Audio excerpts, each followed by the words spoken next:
charnel, mais également du pain spirituel, à savoir la brindille matinale. Ce que nous ne voyons plus dans nos maisons aujourd'hui. Beaucoup de femmes ont oublié que le matin, avant le lever du jour, il faut se lever, il faut appeler ses enfants, il faut apprendre la parole de Dieu avec eux et puis bénir ses enfants. La femme sage est celle-là qui, pendant la journée, pense à ce qu'elle doit faire, à ce que son mari doit également faire. Quand ses enfants et son mari ne sont pas là, elle ne croise pas les bras pour regarder les telenovelas.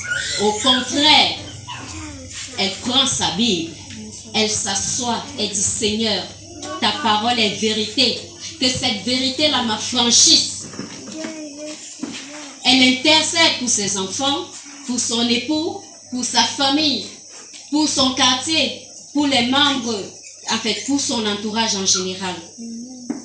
C'est une femme active, une femme qui ne dort pas, qui ne dort non plus l'esprit, parce que les telenovelas nous embrouillent, ça nous perd le temps. Savez-vous que la femme sage est celle-là qui connaît que je dois payer la dîme du temps chaque jour? Je ne pense pas que vous le saviez. Alors, dès aujourd'hui, chercheurs, apprenez à prendre 2h30 de temps de votre journée pour intercéder, pour prier pour les vôtres, pour les hommes de Dieu que Dieu nous a donnés, afin que davantage, il nous montre comment est-ce que nous devons vivre dans nos foyers. La femme sage est celle-là qui produit les fruits du Saint-Esprit, comme nous le dit Galates 5, verset 22. Si tu peux nous lire.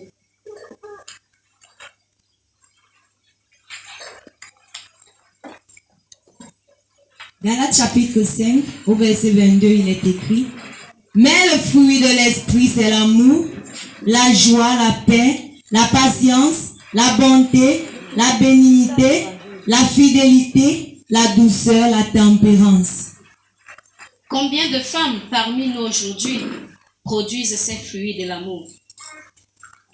Nous sommes devenus des grincheuses. Nous passons le temps à être colériques.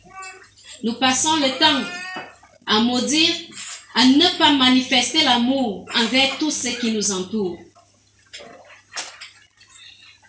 Pour que nous ayons le Saint-Esprit, prenons le temps de lire, de méditer et de mettre en pratique la parole de Dieu. Amen. C'est en le faisant que ce Saint-Esprit que nous avons reçu le jour de notre baptême, le jour même de la Pentecôte, pourra se réveiller en nous et avec Dieu nous ferons des exploits. Amen. Il est dit dans le psaume 50, verset 10, qu'avec Dieu nous faisons des exploits.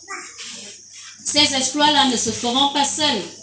Nous n'allons pas avoir le miracle de notre vie si nous passons le temps à ne rien faire. Si nous ne sommes pas l'aide parfaite que Dieu a placée auprès de nos conjoints.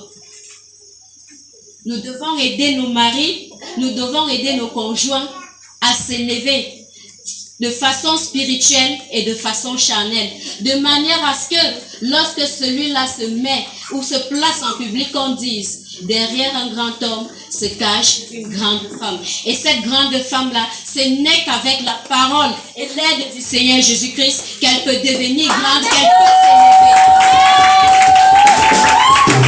Dieu ne nous a pas donné cette tête que vous voyez là, juste pour mettre des jolies greffes, pour porter de jolies boucles. Mais il nous a donné cette tête pour réfléchir. Et notre réflexion ne vient pas de nous-mêmes, elle ne pas de nous, mais de l'intelligence que nous révélons tout le temps avec la parole de Dieu. Comment voulez-vous que Dieu se manifeste en vous si vous utilisez votre propre intelligence? Si vous vous dites: je fais les choses de moi-même, je réussis de moi-même, alors que nous réussissons grâce à Dieu.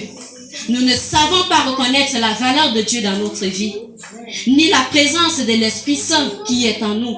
Nous ne savons pas le valoriser. Or, l'homme de Dieu nous a fait l'enseignement sur la valorisation de l'Esprit Saint. Lorsque nous valorisons l'Esprit Saint, nous verrons que nous ferons des choses qui dépassent notre entendement. Parce que ce n'est pas nous qui agissons à ce moment-là, mais c'est Dieu qui agit en nous à travers l'Esprit Saint qu'il nous a donné. Chers frères et sœurs en Christ,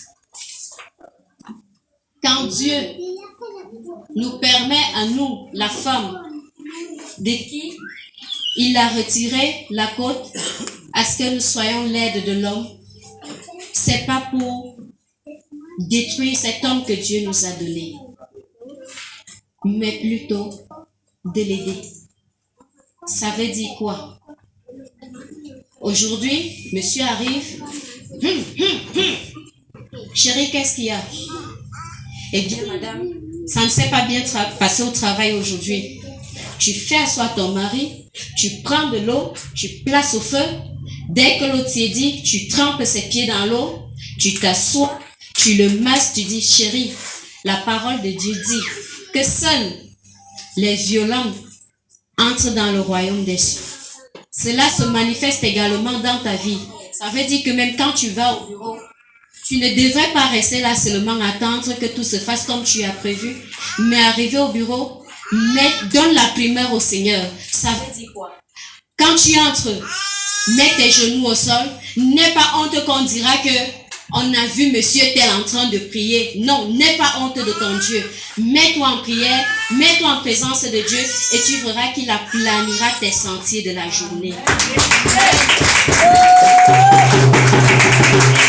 Nous devons être là pour conseiller nos maris à travers la parole de Dieu et non à penser à détruire nos foyers comme l'a fait la première femme du roi Cyrus Vasti, qui a compté sur sa beauté et qui a méprisé son mari devant tout le peuple. À cause de ces mépris-là, à cause de ces mauvais comportements, Esther, qui signifie l'étoile, a pris sa place tout simplement parce qu'elle avait été la femme sage. Sage de quelle manière? Elle a su se mettre de côté, attendre que Dieu se révèle à elle pour qu'elle puisse agir. À travers son agissement, Esther a pu sauver toute sa race. Vous et moi savons qu'on dit souvent que la nuit porte conseil. Pourtant, la nuit ne parle pas. Mais c'est la femme à l'oreille de son mari qui lui prodigue de bons conseils, qui lui montre ce qu'il y a lieu de faire afin de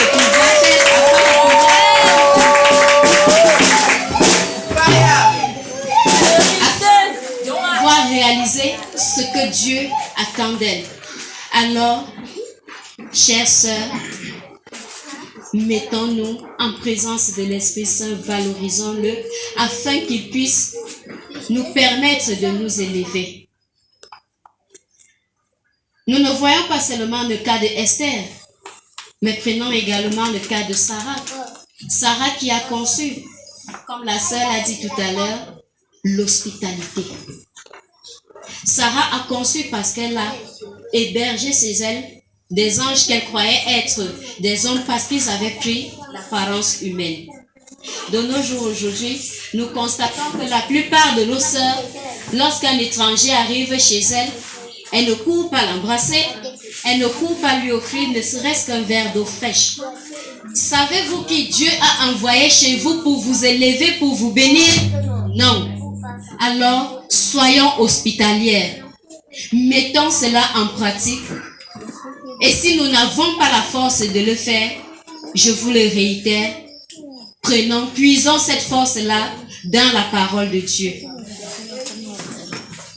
Une fois de plus, que Dieu vous bénisse.